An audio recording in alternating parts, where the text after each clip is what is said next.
Good morning guys. Sa nakikita nyo ngayon, nasa gitna tayo ng kagubatan.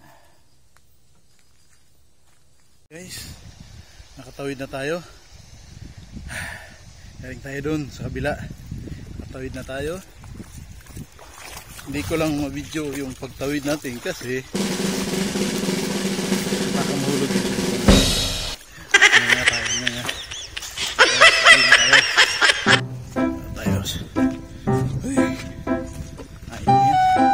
Medyo malayo pa yung lalakaran natin guys.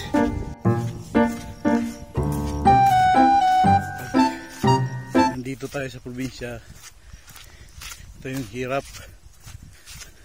Wala pa nga ito sa kalingkingan sa hirap ng iba. Wow! Kaya nga din pumunta ako ng Maynila kasi ayaw ko ng ganitong trabaho. What?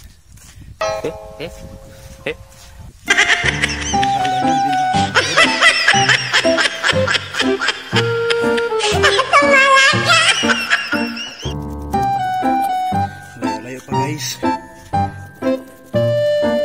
Yung baha, pag lumakas yung ulan, yung tuloy-tuloy yung ulan, maabot yung tubig dito, kaya kita nyo may mga tubig-tubig sa daan. Maapaw yung tubig ng ilog dito pag malakas talaga ang ulan, panahon ng baha. Siguro mga 1 kilometro na lang yung lalakarin natin para makarating tayo sa bahay.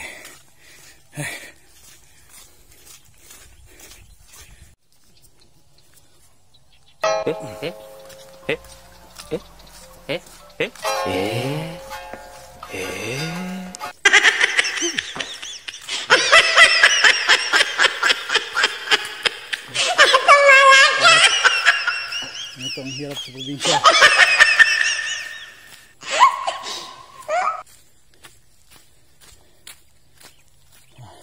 Nagtatanong pala kung saan ko gagamitin tong kawayan na dala-dala ko. Gagawin namin tong dingding para sa CR namin kasi yung CR, yung dingding niya ay sako lang.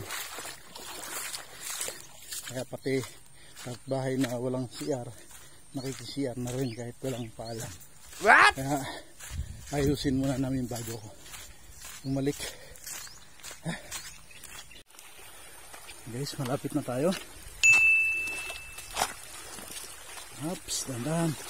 Malaglag yung cellphone natin. Oh no! Kunting tiis na lang. Buti nga, hindi gaano mabigat yung dala-dala natin. Sa isang piraso lang.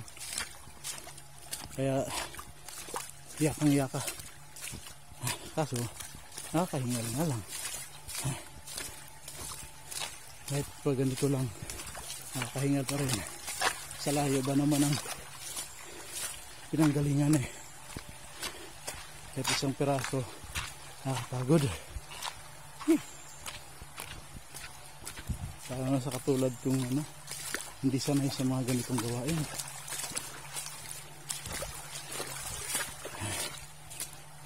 Malapit na. Ayan.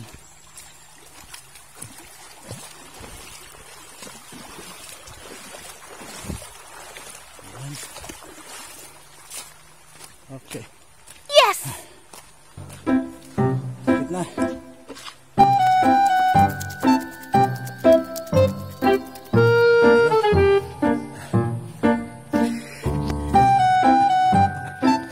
Guys, dito na tayo sa ating kubo. Yan ang ayusin natin ng CR. Kanya naman walang bubo, dingding.